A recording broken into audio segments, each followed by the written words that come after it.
In this town, there's no offseason. The news never stops, and neither do we.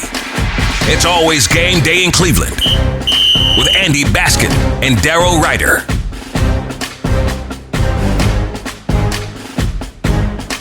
It is always game day in Cleveland, brought to you by Smiley One and Bryant, Northeast Ohio's premier heating and cooling solution. He's Daryl Ryder. I'm Andy Baskin. We're glad you're on board. You are a diehard Browns fan, or you love pain and punishment. And we can respect both of those things if you're still watching with us with 2 weeks to go in the regular season for the Browns. And if you want to talk Buckeyes, okay, let's start there, Daryl. OHIO. What a difference the world takes and has changed. Yeah, well, he still better beat Oregon on New Year's Day. Oh, were you in the fire Ryan Day phase or no? If they lost to Tennessee, yeah, get him the hell out of here. I kind of feel like it's national championship or bust, but I'm willing to give him, if he's able to beat Oregon, they get to the national semifinal or whatever. You run into a high. Okay, you won a couple of playoff games, but if they had lost to Tennessee, I would have been like, yeah, you got to get him out of there. But excellent game. I thoroughly enjoyed that beatdown. It could have been 62-0 at one point, I think. But yeah, so congratulations to Ryan Day and the Buckeyes for handling the 20,000 Tennessee volunteer fans that showed up at the shoe for that game. It was interesting. I think the whole thing was. Let's get to Ohio State later. I still want to talk about them. Let's start with the Browns because that's actually why people, I think, still want to listen to this podcast or they want to watch it on YouTube.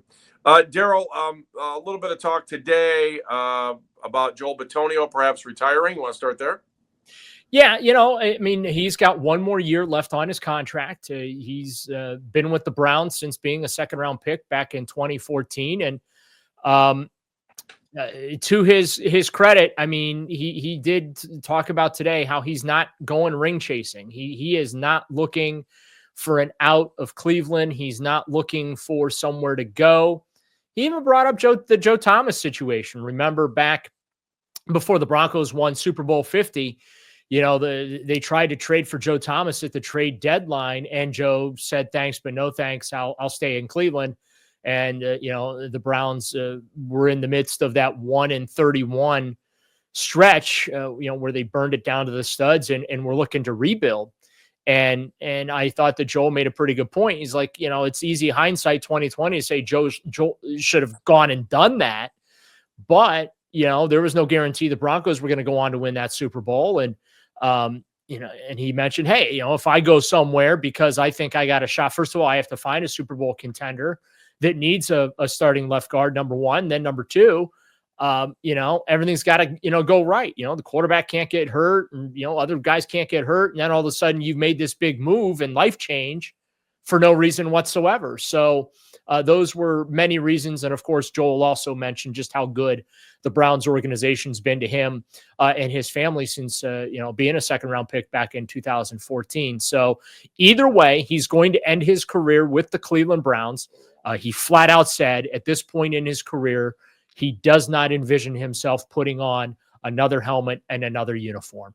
All right. So how much is this spawned on by the Myles Garrett conversation last week about, perhaps he wants to know what's going on and he feels like he's owed it to know what's going on. And I think he has, but what do you think?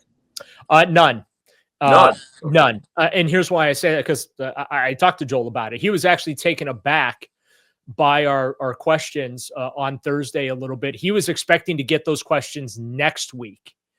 But he realized as we started asking about Myles, why we were asking those questions, because Myles and Myles's comments are obviously a huge story. And we'll get into those here because we haven't really touched on them much on our podcast because he made those last Friday. But came up with Denzel Ward. And again, we're going to talk about what Ward had to say as well. But the future of this team is in flux, and seeing it has with Bitonio having 1 year left on his contract, it's that point, and he's feeling it. He admitted it. He doesn't feel as great as he would if the Browns actually won some games this year. He admitted, at this point in the season, having 3 wins, those Mondays, man, they hurt even more. when you don't win games. And yes, they've had some mild, I'm going to call it mild success. You had 2 playoff seasons, and everything else was a losing year with Bitonio, right? That's hard to do over 11 seasons, Andy, where you only have 2 winning seasons and you only have 1 or 2 years where you came close to finishing 500, and everything else has just been, unmitigated disaster. So I feel for Joel. I have to set my my professionalism aside for a moment here, because he's just one of my favorite people to come through this organization. And he does, like Joe Thomas, like Myles Garrett, like Denzel Ward, the long-term Browns, like, just deserves so much better from this franchise. 6-time Pro Bowler, 2-time first team Associated Press All-Pro, 3-time second team Associated Press All-Pro. And the reason I mentioned those awards is because those are the ones that get recognized by the Hall of Fame voters. Many more all-pro teams from Sporting News and the Pro Football Writers of America, which I'm a member of, and I, vote on every year. But he's a very well accomplished player. He's one of the better draft picks that this franchise has had since 1999. He is one of the most consistent players this franchise has had since coming back in 99. So, and he's always made himself available. He's always been very candid and honest in his comments when answering questions. So if he does retire, I'm not going to lie, Andy, I'm going to miss him a lot, just like I missed, Joe Thomas when he retired. Do you think, because we were having this conversation the other day, you think he's an all-pro this year again? I think he is, because he has been for the last couple of years. And I think sometimes when you get into that all-pro mode, it's hard to take someone out of it. Yeah, I'll be honest with you, I don't think so. Wait, are you a voter on this? Because I don't want you to comment if you are. Not on the AP. I'm not an Associated Press voter. If I were an Associated Press voter, I'm not sure I would vote for him for the first team. I might vote for him for the second team. He has had a couple of holding penalties this year and some false starts, and which is unlike him. He usually plays really clean football.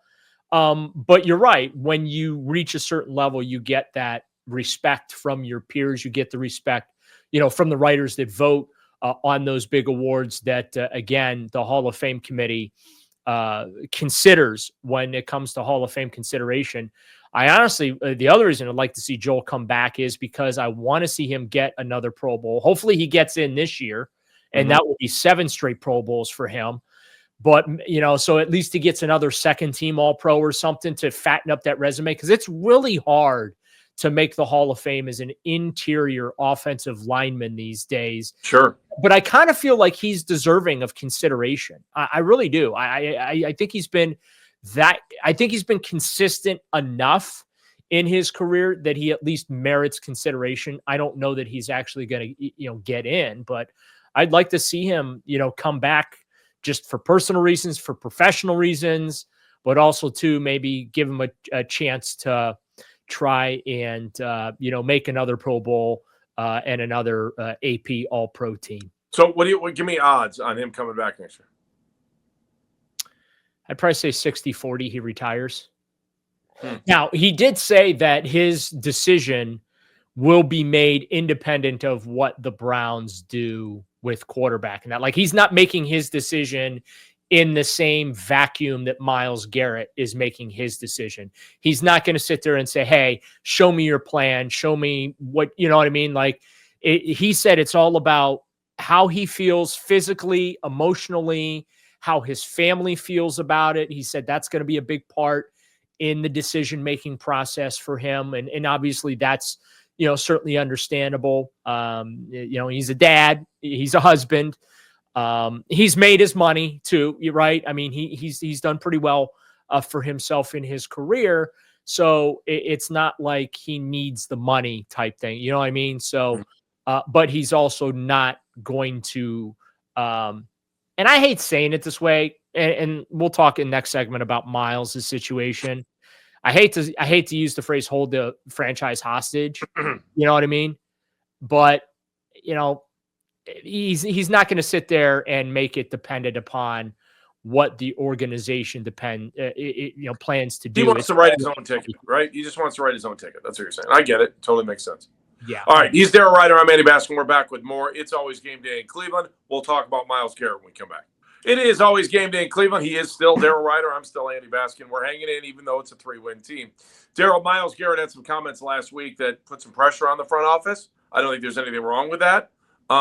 If I was Myles Garrett, that's what I would want to know, especially because you got to think that he's at that time now, too, where he's looking for a contract extension. And the Browns, I'm sure, would love to give him one. But if he doesn't think the Browns have the right plan, he may say, you know what, thanks, but no thanks.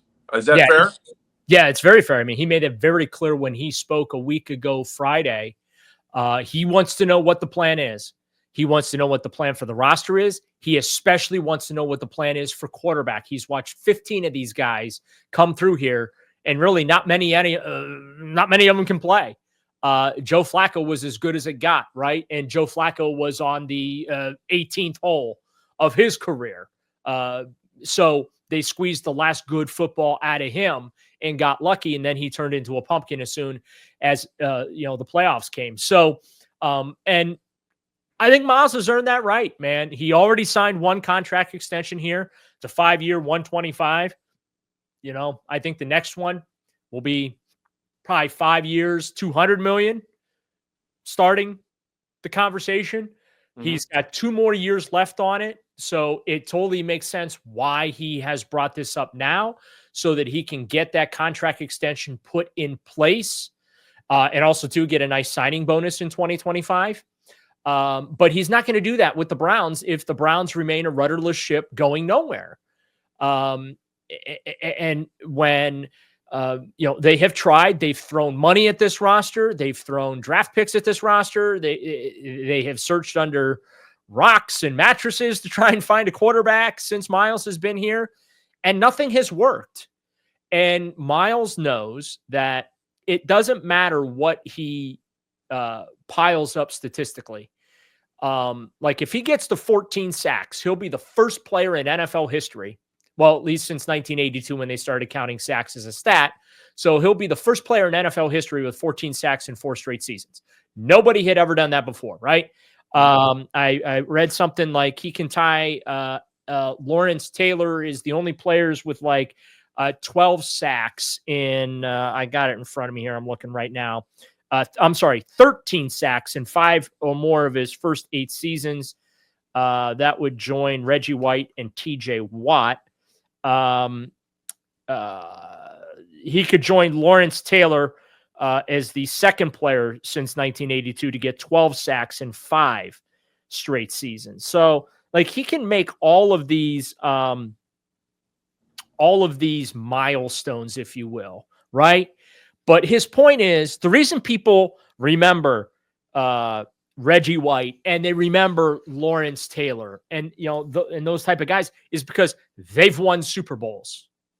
That's what's made them legends, right? They not only have they won Super Bowls, but they have made impact plays in playoff games, right? On the way to winning Super Bowls. And Myles wants to be part of that. Myles wants to be on a team where he has a chance to make game-changing plays in games that actually matter in the playoffs and on the way to competing for, if not winning, a Super Bowl. And let's be honest about it. The current state of this Browns team, and the more I watch teams like the Chiefs and the Ravens and the Bills, like the Detroit Lions, the Browns are light years away from competing for a Super Bowl. I'm sorry to say that. I know Browns fans get really agitated with me when I speak in these type of terms, but that's just the facts, man.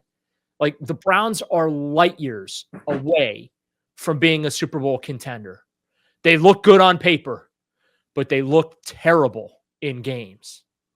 How is that going to change? And do you expect to see any changes in the offseason then? I got to feel like the front office is, no matter what you say about Kevin Stefanski, I just think Andrew Berry could be in trouble here. That's just me. If I'm wrong, I'm wrong. I think Andrew Berry should be in trouble. I don't think he is. I think both Kevin Stefanski and Andrew Berry are safe. as we have talked about on previous podcasts, Andy, I can make a case for Kevin to stay. It's real hard. I have to set my personal and professional feelings about Andrew aside. Yeah.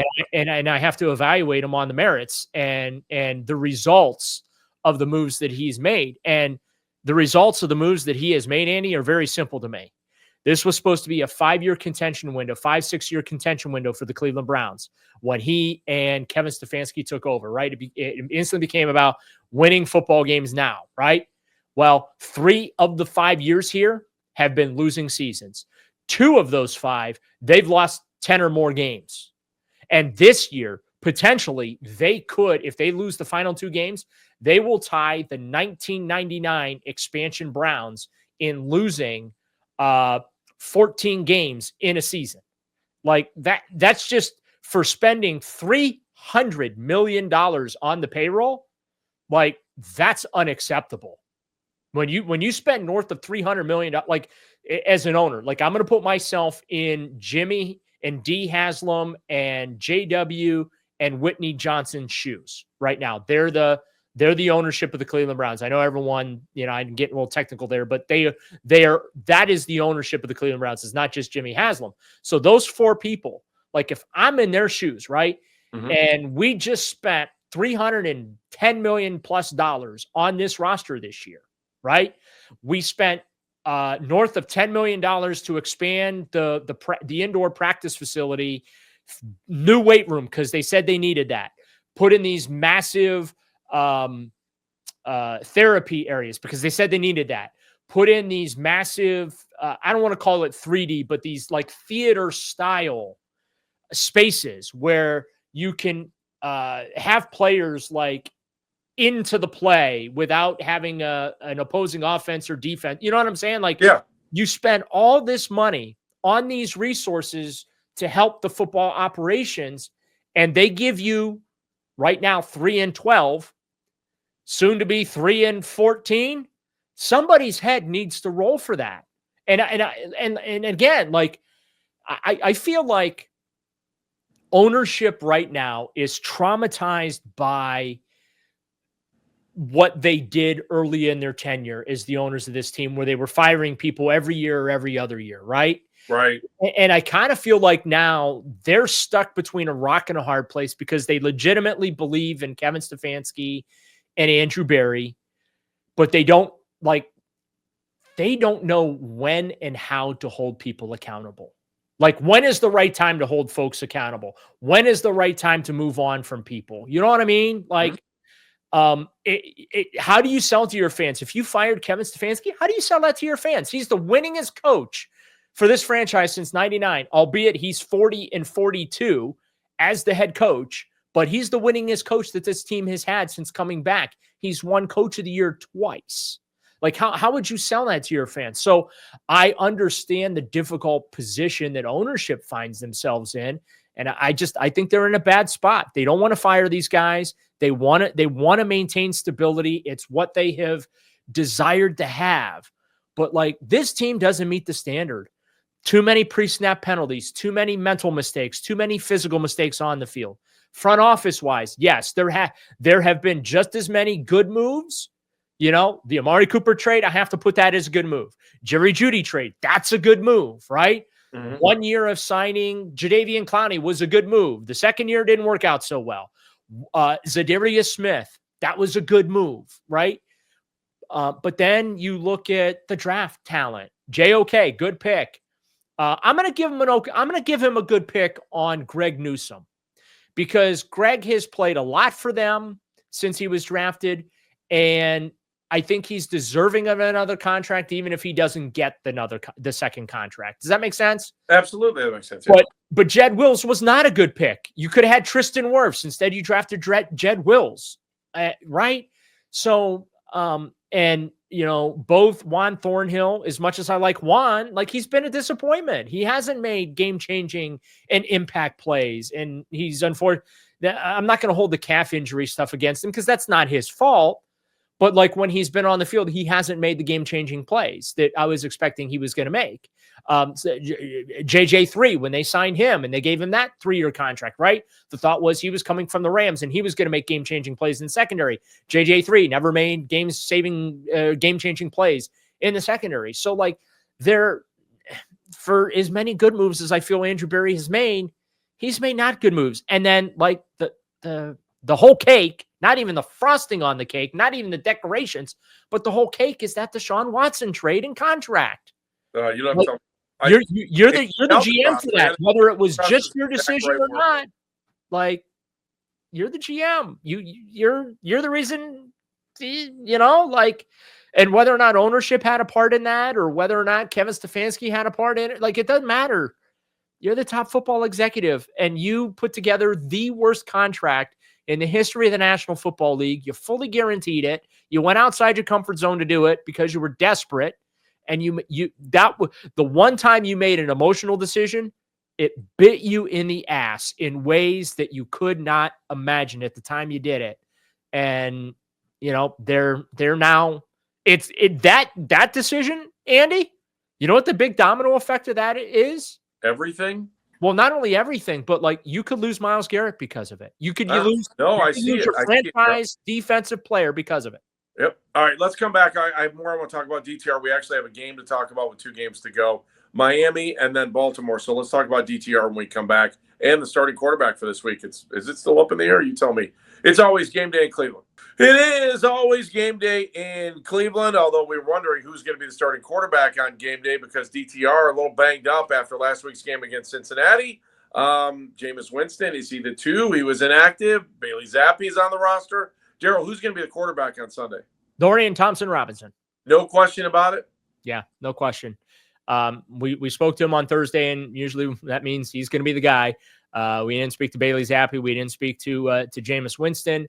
And DTR told us that unless things are falling off the bone, he plans to play. He said that the calf injury he thinks happened on the second play against Cincinnati, but he was able to play through it.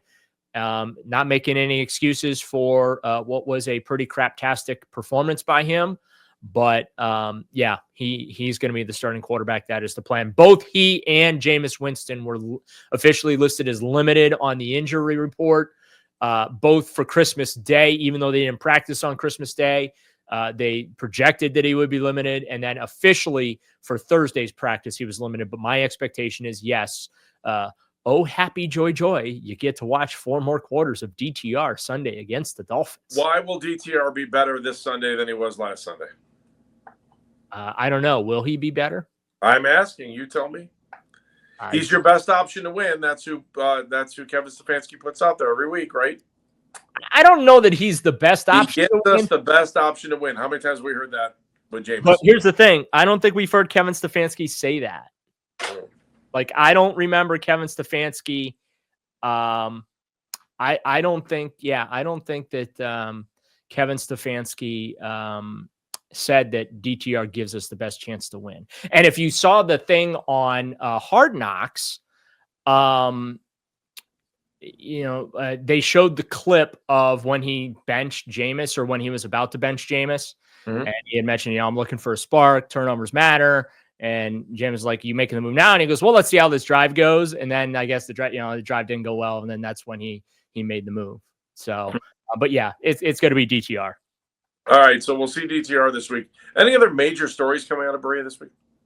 Well, I mean, aside from the quarterback thing and, trying to figure out, can Dorian be a star, which, by the way,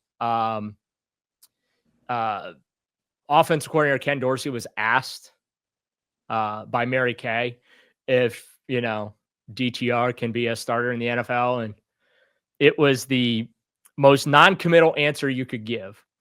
When the answer is, and the way she phrased the question too, I thought was with some like coaching up and right, more experience and all that. And he's like, well, I'm just trying to, we're just all trying to focus on the Miami Dolphins and get ready for Sunday's game. So when that ends up being the response, I think we know what the answer to that question is, don't you, Andy? Oh, I know it. How would you translate that? If you asked me that question, that's the answer I gave you. How would you translate that? You didn't answer the question, so that means the answer is no. Correct. That's all there is to it. I want to go back to this Pro Bowl thing. Do they have? I think Jerry Jeudy's had probably a shot at a Pro Bowl season. I definitely think our favorite punter has had a pretty good year, especially when you look at the number of punts he's had to perform compared to the rest of the NFL and where he is league average. I'll just say Corey, because you get mad every time I say his last name. I know I'm trying to pronounce it right. It's Corey Bojorquez. Right? And Myles. Yeah, for me, it's Denzel, absolute Pro Bowler. Denzel, yes. Myles Garrett, absolute Pro Bowler. And then that's it for me. I think Jerry Jeudy's worthy of it, but because the Browns haven't done a lot of winning and there are so many receivers in the league that are on winning teams and performing, I think Jerry Jeudy's going to get. I think where Jerry Jeudy's going to make it, Andy, he'll be an alternate. You know what I mean? Like he'll be like either an injury replacement or a guys are playing in the playoffs replacement. Yeah. But for me, the Browns have two legitimate Pro Bowlers, and that's Myles and that's Denzel. It's really hard for me to argue on a 3-win team for guys to make the Pro Bowl. And I understand got to give it to Corey Bojorquez, right?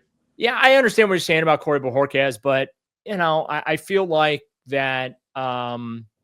He's going to get slighted because he's on a 3-win football team. See, I would think punters would be able to be at an advantage on a bad win team. Yeah, I understand what you're saying. I just think that winning matters in the NFL. I agree. I'm with you on that. What are they going to do at kicker? I think they're going to go to Schmidt. Really? Yeah. I mean, he missed the PAT, and they're not going to cut him. Like, okay, they're not going to cut him because of the contract. They can't really cut him, so they're going to stick with him. But at the same time, here's the other thing: do you want Dustin finding it for the end of the season here at this point? Right. Right. I mean, putting DTR out there, like, are you really, really trying to win these last 2 games? Good point. You know what I mean? I'm with you. So I don't know. Is it the worst thing in the world that you take a look at the UFL kicker in the final 2 games of the season? Probably not. So probably not. Daryl, any final thoughts as we garner our way towards the Miami game and with Baltimore sitting there? Maybe a chance to play spoiler, but I don't even think that's. If the Browns beat the Ravens at the end of the season, with the Ravens and Steelers have already played this week, right? And the Ravens are up 1 game. I guess they go to a tie, right? They could tie still. Is that right? Yeah, I'm kind of like whatever in and out of the playoff scenarios for both the Dolphins and the Bengals. Miami has to win, no question about it. And the good news for them is it's not going to be cold here. Temperatures are forecast to be in the mid-50s. So that whole thing of them coming north in sub 40-degree temperatures and, they went to Green Bay and just absolutely got waxed, right? Yep. So the home field advantage we thought that the Browns were going to have on Sunday because of the weather, right? Remember we looked at the schedule back in May when it came out and we saw that game? They put, the Browns and Dolphins on Sunday Night Football, and we're like, oh, this is a win for the Browns because it's going to be cold. Yeah. Late December in Cleveland, Ohio, the fish are going to freeze. Yeah, no, it's going to be like 55 degrees, maybe a little rain. So that whatever little home field advantage the Browns were going to have, thanks to Mother Nature, goes out the window. And I anticipate the Dolphins are going to come out of here 8-8. The Browns are going to fall to 3-13. And continue the limp to the finish line as they await just when they will play the Baltimore Ravens in that regular season finale. Because remember, the Week 18 schedule does not come out until Sunday night. Ooh, I don't know. Yeah, they could get the matchups are set, but the time and play, the dates and times, whether it's a Saturday game or Sunday game and all that, like none of that has been determined. And also keep in mind, because as we speak right now, Ravens and Steelers are tied atop the AFC North. Baltimore has, I believe, the tiebreaker on the Steelers right now. If they're going to want the Ravens and Steelers to play at the same time on the season finale for the, you know what I mean? For like, Right. If they go into week 18 time tied, I can talk, then I think Steelers and Ravens will play at the same time. I still think it's going to be a Sunday at 1 game for that regular season finale in Baltimore, but hey, you never know. All right. Thanks for watching today. We appreciate it, and listening, I should say. It is always game day in Cleveland. We are brought to you by Smiley One and Bryant, Northeast Ohio's premier heating and cooling solution. And we are produced by Evan O'Brien, who does an outstanding job with what he does and makes us look really good. Makes Daryl look outstanding. Me, I hurt. You know, you can't look good. That's all I can say. Face for radio. Thanks, brother. See you guys later. It's always game day in Cleveland.